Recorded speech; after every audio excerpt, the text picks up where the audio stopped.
Hi, this is Dan Pastorini, and you're listening to The Grilling Truth. Welcome to the Grilling Truth's NFL Legend Show, brought to you by Gridiron Mo. Gridiron Mo is a interactive football app where you get to call what you think the offense or defense should do during a live NFL game and see what all other fans have called also. So check out Gridiron Mo at www.gridironmo.com. I'm your host for the Legend Show, Mike Goodpaster, and I want to welcome in my co-host, Matt Andruscavage. Always good to be here, Mike. Very excited about our guest today and get to talk to another legend of NFL history. Most definitely. We had another defensive end that I think probably belongs in the Hall of Fame, played about the same time, Roger Brown, a few weeks ago. Today, our guest is a member of the Denver Broncos Ring of Fame, is considered one of the greatest pass-rushing defensive ends in NFL history. Please help me welcome to the Grilling Truth, former Denver Bronco great, Rich-Tombstone-Jackson. How you doing, Mr. Jackson? I'm doing great, and again, thanks for having me. Oh, it's an honor to have you on. I mean, there's a lot of guys that we've interviewed that should be Hall of Famers, probably before guys they've got in there, guys like Robert Brazile, as I said, Roger Brown, Eddie Metter. I mean, it's an honor to have you on so you can kind of tell your story to the younger people, and they know exactly what came or what led to the success the NFL has today. So let's start off. You grew up in New Orleans. You played high school football for the legendary Felix James. Can you tell us about your high school career and playing for Coach James? Well, I guess I really didn't. I almost didn't go out to play football because most of the guys who I grew up with, there was a little league program at Fox Playground, which is adjacent to the school, and the coach wouldn't let me play, so I just sat around, and most of the guys who played on that team, I waited for them till we got into about 8th grade, and we had a team, junior high school team, in the 8th grade. So I met up with those guys, went out for the team, and I started good enough to start. So at every level that I played, the junior high, the senior high, started as a freshman at Southern. So my career sort of took off because I guess some say that was the only thing to do other than maybe get into trouble. So that's one of the things that kept me out of trouble by playing football. What made you, what led you to go to Southern University? And then could you talk a little bit about your time there? Well, I had a great time at Southern University. I had two of my three coaches played. Yeah, I had two or three of my coaches from high school were played at Southern University. So all throughout my 9 through 12 year, because our school was more or less combined with a junior and senior high school, and that's all they talked about was Southern University. And they would take us to the football games on Saturday. We played most of our games on a Friday, and the coach would take a station wagon full of us. So we were kind of like programmed to attend Southern University, and it turned out, to my estimation, to be a fantastic choice that I made. I started as a freshman. I played offense and defensive tackle in high school. I was all-city and all-state. And in addition to that, in high school, I bring you back, I threw the shot put, discus, and javelin, was a state discus in high school, a shot put champion. I anchored the 440 and 880 relay teams. And I also ran about a 9-800 when I was in high school, but I also played on the defensive front. So I went to Southern University in Baton Rouge, and I started as a freshman. They switched me to outside, I guess what they call defensive end, a linebacker now. And I played tight end, flanker, and split end. So I always was pretty fast and very knowledgeable. I was smart enough to be able to play those positions. And so, it panned out. Led it 4 years, and I was the NAIA shot put champion. I was the Southwestern Athletic Conference shot put champion for 3 years, and the discus champion for 4 years. All right, now you went undrafted out of college. You signed as a free agent linebacker with the Raiders. What was your experience with the Raiders and Al Davis? Oh, I enjoy Al. Matter of fact, we were talking about Al Davis just the other day, and usually when I have conversation with people, they want to know about Al Davis. How was Al? And I really enjoyed my stay with the Raiders, and I felt that I was one of the many guys that Al really had taken a liking into, and so you'd read, I guess, much of the information that came as a result of him trying to make improvement, because you have to give a lot of credit to what's taking place today that was as a result of Al Davis and how he did things. And most of the guys, we was over in Maui, I guess, a few weeks ago at the Players Convention, and much of the conversation that we had was with talking about Al Davis and how they enjoyed him. I didn't have a problem with Al. Al didn't have a problem with me, but he also stated that I was the biggest mistake that he made when he traded me to Denver. And I knew what he was trying to do. He was going to make sure that he put me somewhere where I didn't come back and hurt them. Well, you mentioned being traded to the Broncos. In 1967, that trade took place, and they moved you to the defensive line. Was that a difficult transition for you? No, because, like I said, when you go back to high school, I played offense and defensive tackle. I played both ways. And I usually tell people I only came out the game twice. That was at halftime and when the game was over. So I was familiar with the defensive line play because I had played that position. I was familiar with some linebacker because I played that position at Southern. And so it wasn't really anything that I needed to learn other than the defensive scheme. And once I knew what that was about, just go to practice every day and learn as much as I possibly could at that time, and just carry out the assignment and try to improve every game, every year. Now, when you got to Denver, they hadn't had the greatest success the first few years of their history. The head coach was Lou Saban. So what was it like moving to Denver, Colorado for you, and what was your relationship like with Coach Saban? Well, first of all, moving to Colorado was just like leaving New Orleans, going to Oakland.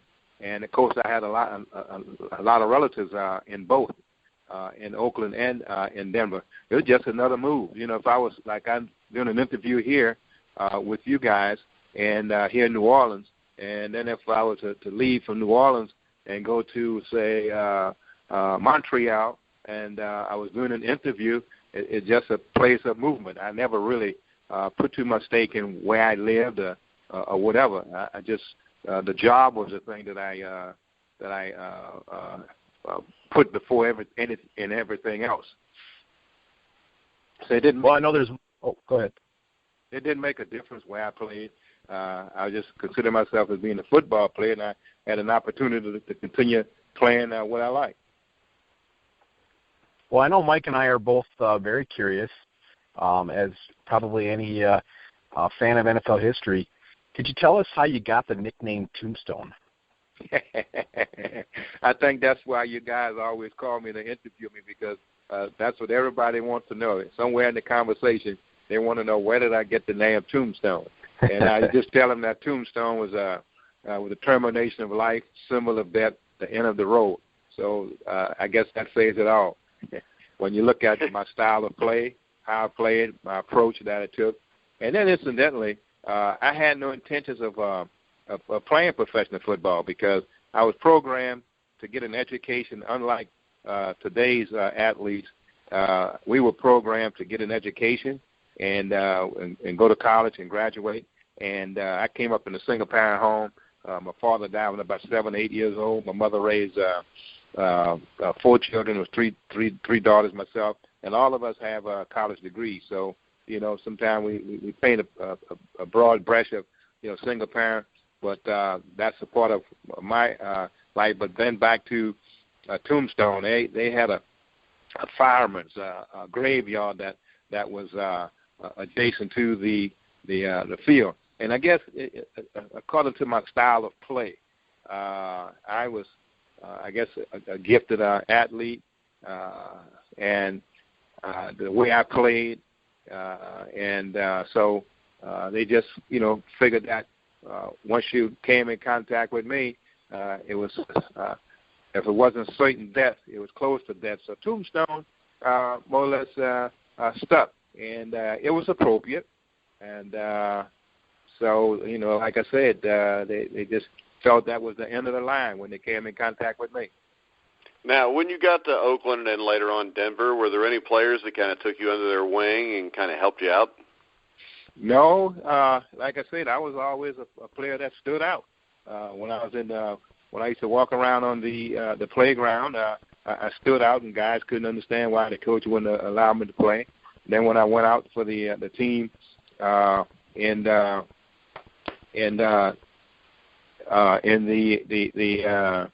on the playground, and then I waited, told the guys I'll wait for them. And when they came up to the junior high school level, I would be waiting for them, and which I did. So I just more or less one of those guys who would spread. I felt that spread death and destruction on the football field in a legal way. Yeah, in a legal way. And but here again, I people didn't realize that I didn't go into football following my after my eligibility, my 4 years. I graduated at the middle of the semester, and I didn't want to play football. I waited out for a whole year, and the guy continued to ask me to play. He said, "Man, you had an outstanding career in college. Said you should give it a try." So I couldn't get away from the guy. So it looked like every time I looked up, this guy wanted me to sign. So I ended up signing, long story short, with the Oakland Raiders. And they didn't know where to play me. They didn't know where to put me. And so they put me in tight end. I was able to catch the ball because I had some experience there. They put me in linebacker. I had experience, being a lineman. And then they put me in the defensive end. They also put me at offensive guard.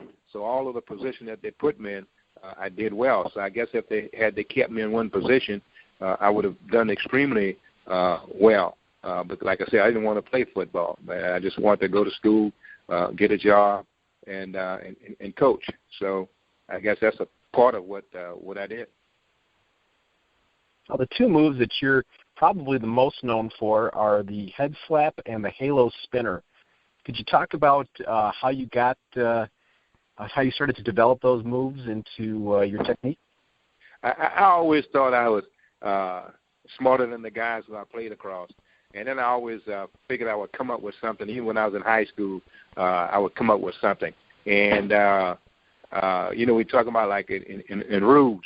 When I was in high school, I would call some of the players with the quarterback. And I would tell the guys that we didn't have no blocking rules, but what I would tell the guys when the player was coming over me, I would tell them to watch my heel, watch my foot, and whichever one I used, then that was the way I wanted them to run. So we were very, very successful, and then the rest of the guys kind of picked that up too. So that was the thing that we used in high school to want to be successful. Now in practice, a guy named Mike Curran, and Mike, God bless his soul, he's deceased, and I just used to beat up on him every day. I was all kind of moves. I would ask him, I said, what you think about this move? What do you think about this? Does this presents a problem to you? Is this difficult? So it kind of evolved around the relationship that we had, and in terms of what I would do. And I had other moves that never, that people use. I had the headbutt, and you just kind of butt the guy, hit him in the chest, and kind of knock the wind out of him. And, you did things to the offensive lineman, so you could say, okay, well, you did something to him on this play, then on the next play, you can basically do anything you want to do to him. And I kind of figured that out. And so what I did was when I came off the line of scrimmage, I would immediately hit the guy with my left hand upside the head. And, you put a helmet on and kind of ring your bell.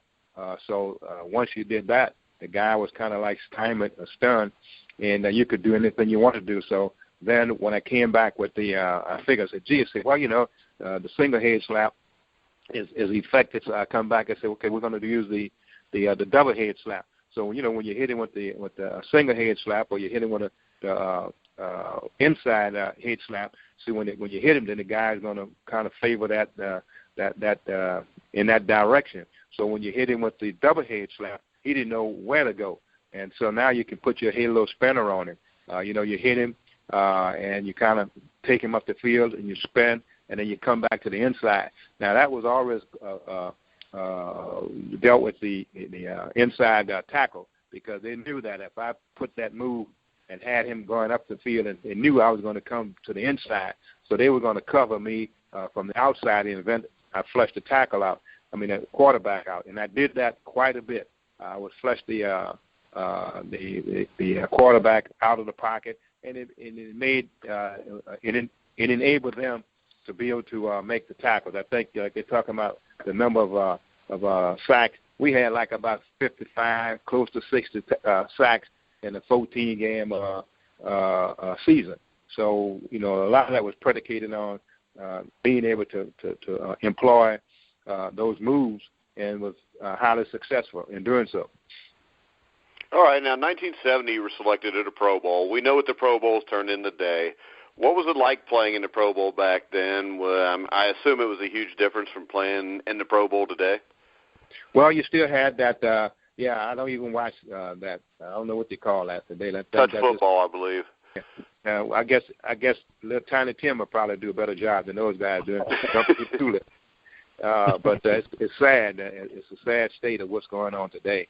You're either going to play the game, and in that game you can't guard against injuries, because you can be walking off the field and get hurt, and it's just stealing money really with what I would say to ball players of today.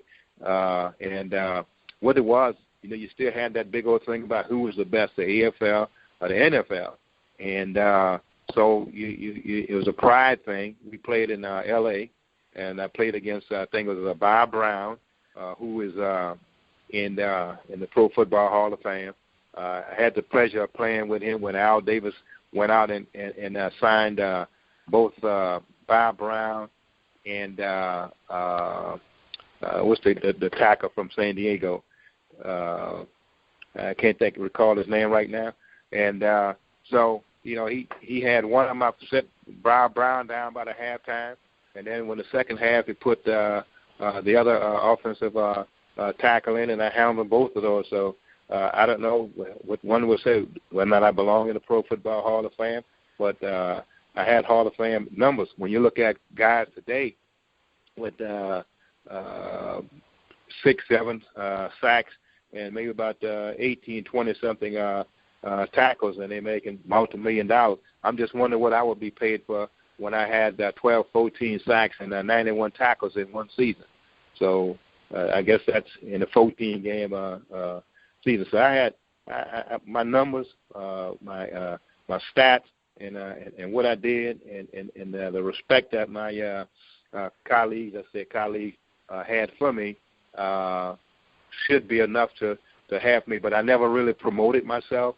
I never really tried to coerce anyone to put information out. I just know that in 67, the least amount of tackles I had, I think it was around 69. The most I had was, I think, around 71 or 72 was 91 tackles, and I averaged no less than 1 sack a game.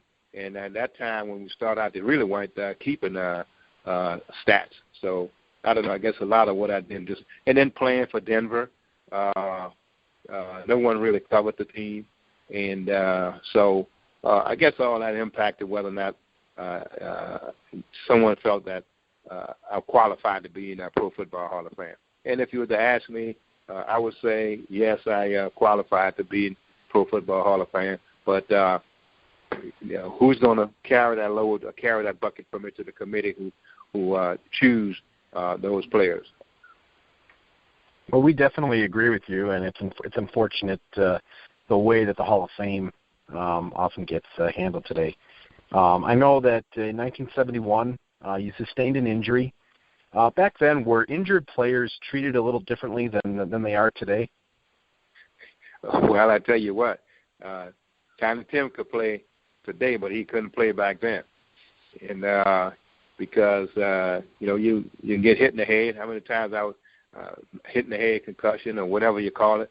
They just came out there and gave you a little, popped a little, whatever they call it. I can't think of the name of it. Smelling salt, and you jumped up and you were good to go. And then in many instances, you were injured, but you wouldn't say anything because you're injured today, gone tomorrow.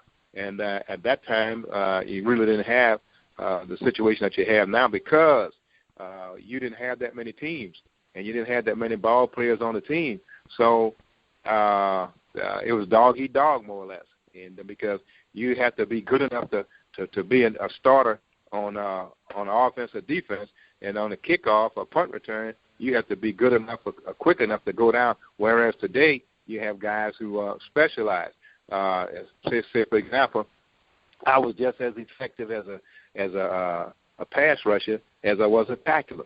Being able to tackle, and so you don't have that today. You see some guys specialize in pass rush, but then if you run at those guys, you can neutralize them and take them out of the game completely because they don't have the skills that it takes to play both offense and defense, in which I had those.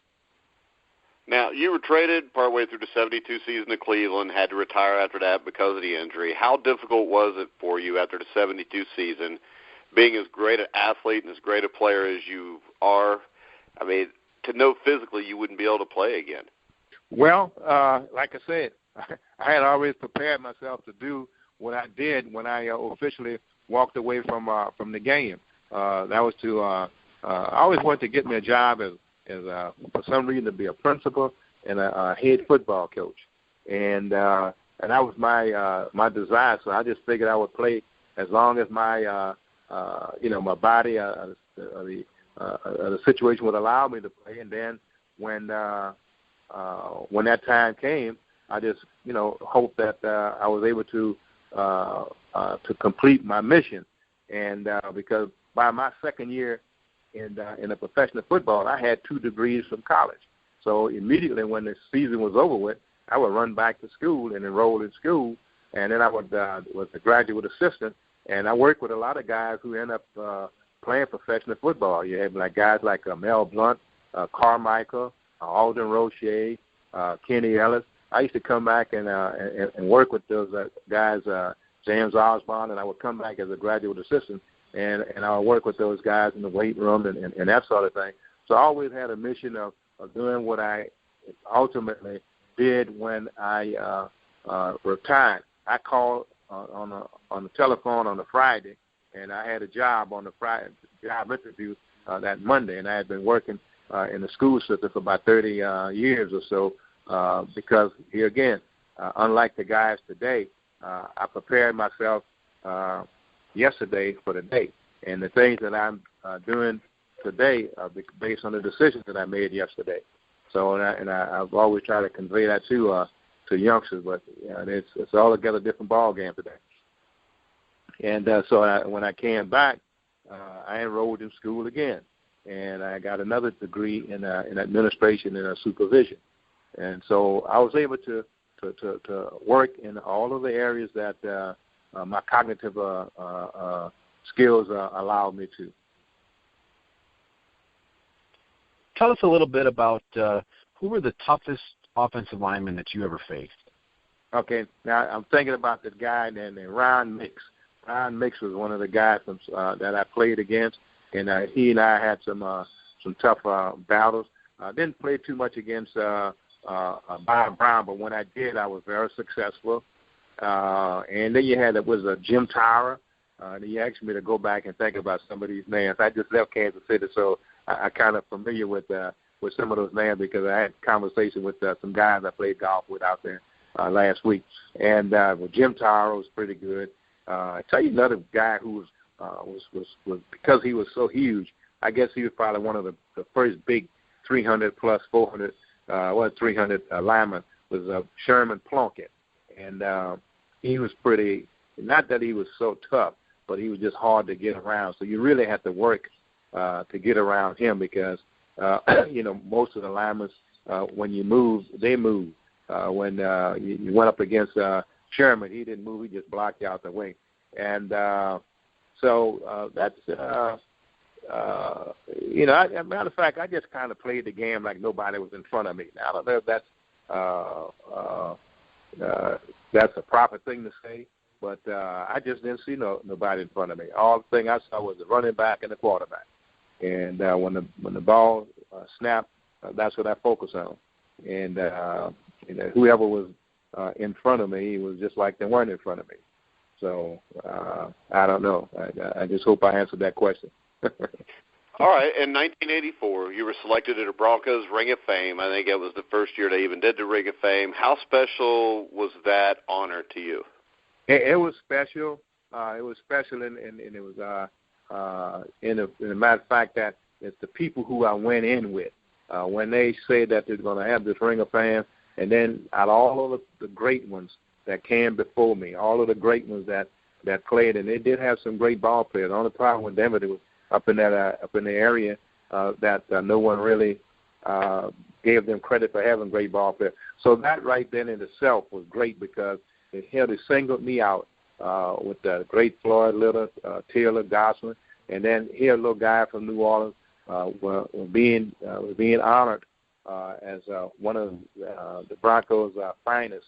That was a great honor because, like I said, when I stopped playing football, I totally forgot about football. I even totally forgot that wasn't Denver Broncos, Oakland Raiders, or Cleveland Browns. My focus was on something else. So it was really an honor to have been chosen as the first. And then, two, I go back every year to have this ceremony, and it's bigger and better. So that's just to show my appreciation for the Broncos organization for taking, placing me among what they considered as being the best of the best. We've talked about this with a number of the older players, and what is your opinion of how the NFL handles their retired players? Well, it depends on you have two factors here. Okay, you have one is that like the Broncos, they have this Ring of Fame. They honor the ball players.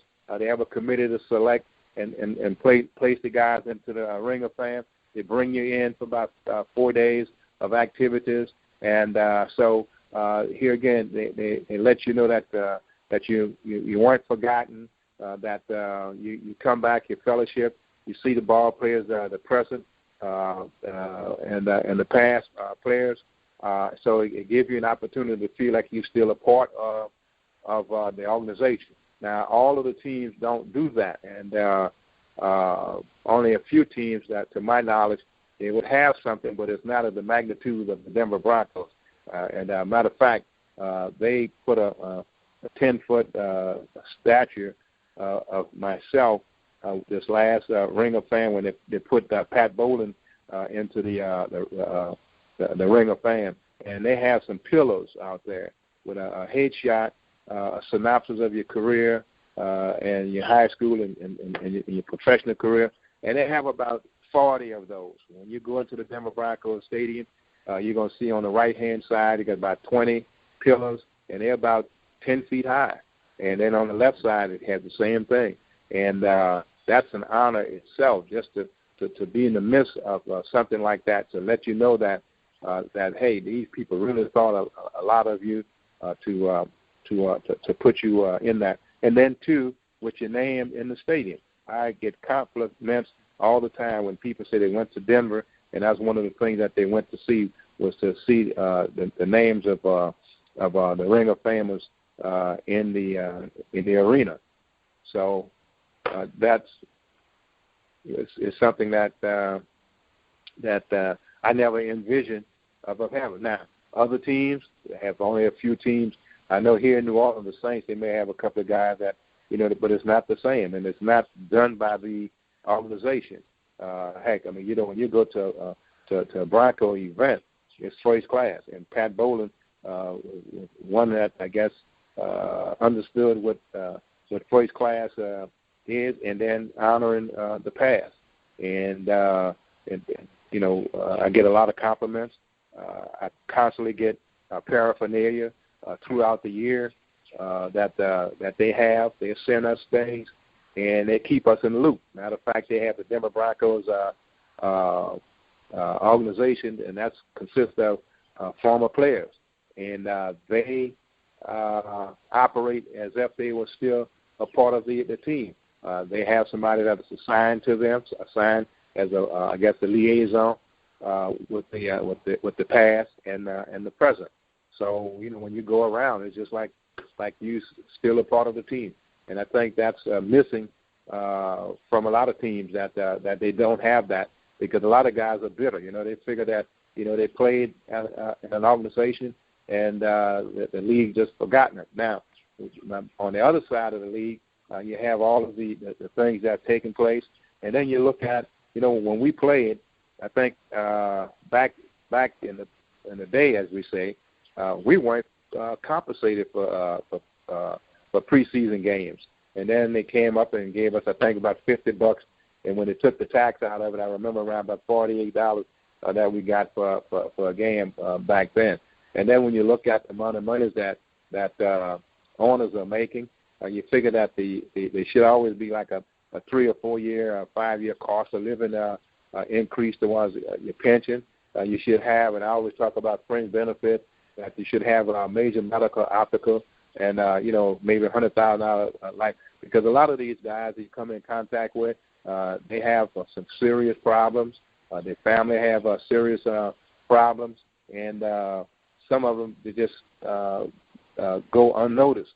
And then if you're a people person, you'll kind of have some concern about not only the players, but for yourself. I have friends of mine who, if you just don't go there and take charge, they just totally out of it. So the league should have someone who, a group that monitors former players, and they should have a mechanism in place whereby they should be able to provide services. Now, like right now, we say, okay, we're gonna provide, say, services to a ball player, but then you have a lot of ball players that you can't even get them to go to these places. So now you need to have something else in place that would be able to provide care to the players. And I think one of the things is that when you have players who've been playing football all their lives, and that's the only thing that they know, and abruptly they either cut or they get hurt or injured, and they're no longer in that arena. So what do you do to keep them in that arena? Do you have coaching positions? Do you have other positions that you can allow these men to continue being around that voice? And when I say that voice, that hollering and screaming and rah, rah, rah. And I think that's what happens a lot to the guys where the league has fallen short by not keeping them more or less say in the loop. So so many things that the league itself can do and the league isn't doing, and so consequently you have guys with all with problems.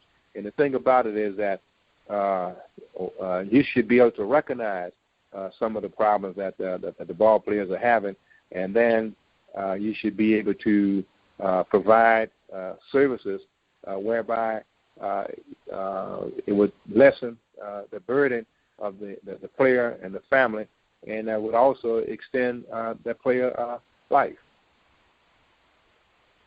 Yeah, I completely agree with you. And I mean, we talked to Roman Gabriel, was that 2 days ago?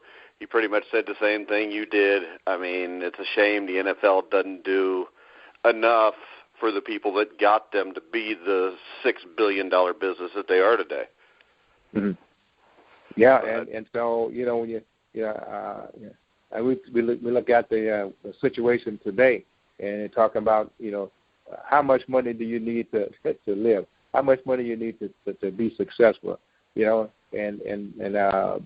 life would be simpler, easier and happier if we had a system whereby we made everybody live comfortably, as worry-free as much as possible, and still provided an opportunity for people to grow and prosper and that sort of thing. Because a lot of our problems that we have are because of some of the things with like finance, and then you're gonna say, well, gee, well, you give it $1 million, but how many people were given the training to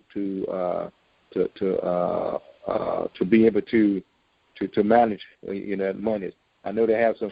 Look how many guys that you have who had millions and they entrusted their monies into an agent, and then the agent stole their money, misappropriated the money.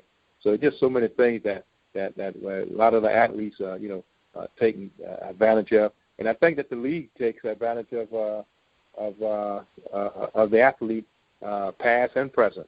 And like I said, you dish out a lot of money, and it seems like it's a lot of money, but you need to have fringe benefits, because those fringe benefits, paid up fringe benefits, you can go out here and get a little job, not making a whole lot of money, but if you got somebody that's going to pay your medical, your family bill, your dental, your optical, and those kind of things, then that's a lot of money. If you put a pencil to it, then it would probably put you in the category of making, say, $70,000, $80,000, say a year. And you can go out here and make $30,000, $40,000, $50,000 if you had all those things in place, and you wouldn't have to worry about that. All right. Well, we're almost out of time. Matt, you got any final questions? I really don't have any final questions, but it was an honor to have you on tonight or today, Mr. Jackson, and to hear about your career and your experiences. And I'm a student of the game. I didn't get to. I wish I had grown up being able to watch you, but I know I've seen enough to know what a great player that you were, and it's definitely an honor to talk to you today. Yeah, and really, I was shocked when my son, indicated to me that you all wanted to interview me, and I always say, why me? and I can say, I can walk out here right now, and I wanted with 20 people, and of the 20 people, they'll tell me 18 of them or whatever. Say, man, so they really have done it in jest by not having you in the Pro Football Hall of Fame. So I don't know. Maybe you guys can be the catalyst to get that ball rolling. So I don't know. Well, I'll tell you, the reason we do these shows is just so people can hear the story of the legendary players. Like I said, we've had guys like Robert Brazil is a no-doubt Hall of Famer. You're a no-doubt Hall of Famer. When I wrote the article the other day on you, the thing that really stood out to me is guys like Al Davis, I think it was Zimmerman from Sports Illustrated. Both of those guys said you were the greatest pass-rushing defensive end they'd ever seen.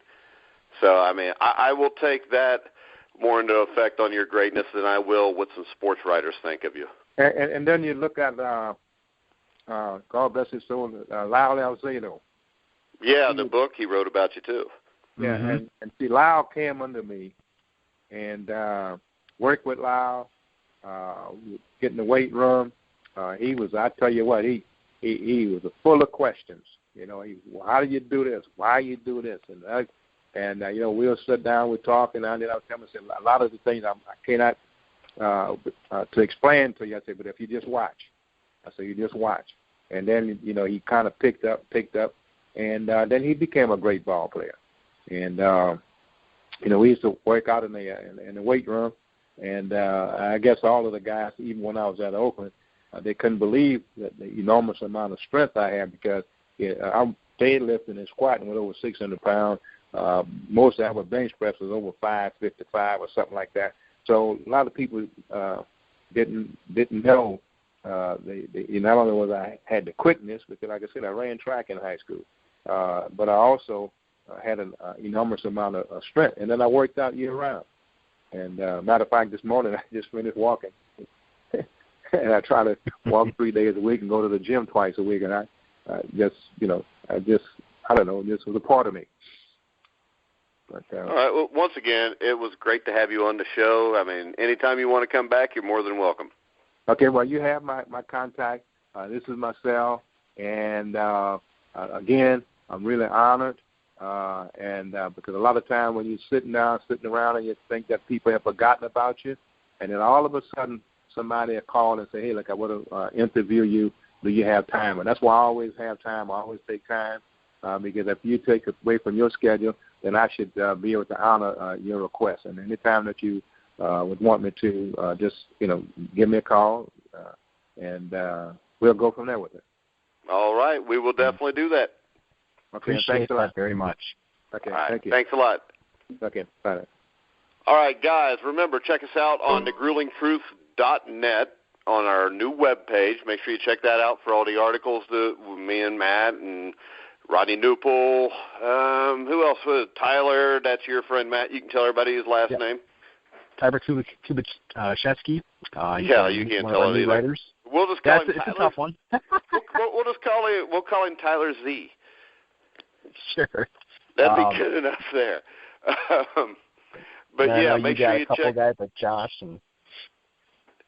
Yeah, we got Aaron Zepnick, who will be on with me tonight for Mike and Aaron's Sports World. Matt can't do that because he's got to watch shows with his wife. But I just figured I'd bring that up just for the hell of it to bust your balls a little bit. But make sure you check us out on Spreaker, Stitcher, iTunes. Check out the Grueling Truth Facebook page. Follow us on Twitter at Grueling Truth. Any final words, Matt? Really, really great to talk to Tombstone Jackson. I mean, that's a true legend. I remember the first time I saw footage on him, and I just couldn't believe he wasn't in the Hall of Fame. He's as good as any pass rusher I've ever watched. Well, really and for some reason, if you remember the article I wrote on the 10 Denver Broncos that could be in the Hall of Fame that aren't, I don't think there is a team in the NFL that has as many guys that should probably be in the Hall of Fame, but for some reason they're not. Yeah, I would agree. Broncos got a number of guys that are definitely worthy of it, and I mean, I just don't understand. I mean, him and, like you said, Robert Brazil, and these guys are as good, if not better, than a lot of the guys that are already in the Hall of Fame. It just doesn't make a lot of sense. Yeah, you got guys like Eddie Metter, who still holds like 6 present-day Los Angeles Rams records. Roger Brown, the great defensive end from the Detroit Lions. Right. To me, Tombstone Jackson is a no-brainer. I mean, just from what everybody that coached back then, that played back then, everybody says he was the greatest pass rusher they'd ever seen. Exactly. Once you get guys like Al Davis saying that. Yeah. Once Al Davis says it, does anybody else have to say it? Not really.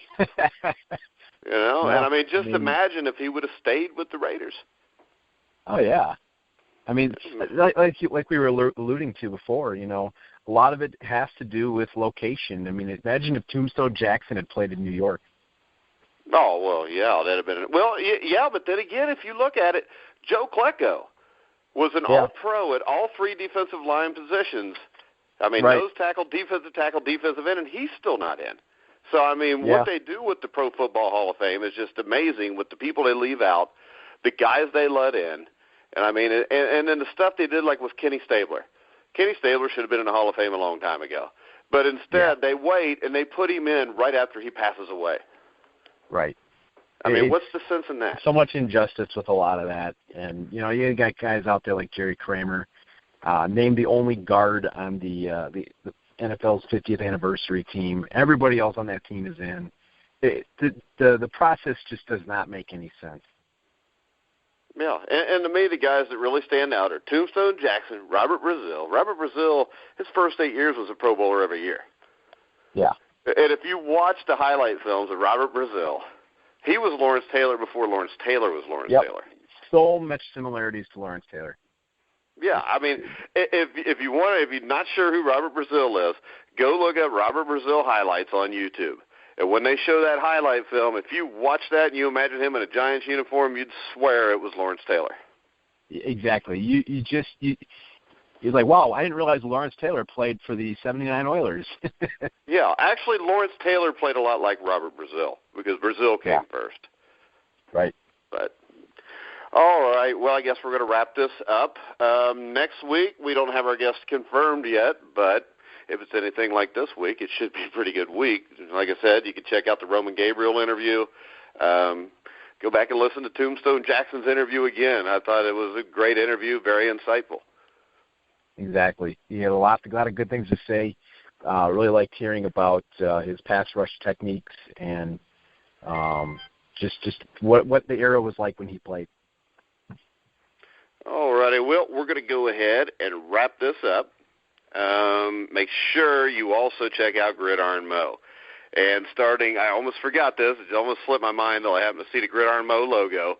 Next Wednesday night, we will have the Gridiron Mo Super Bowl Trivia Show, where if you send a message in through Gridiron Mo or us through Twitter, Facebook, email, whatever, we're going to select one person to take on me and Matt Super Bowl Trivia. If you win, I know Gridiron Mo is coming up with a prize if you win.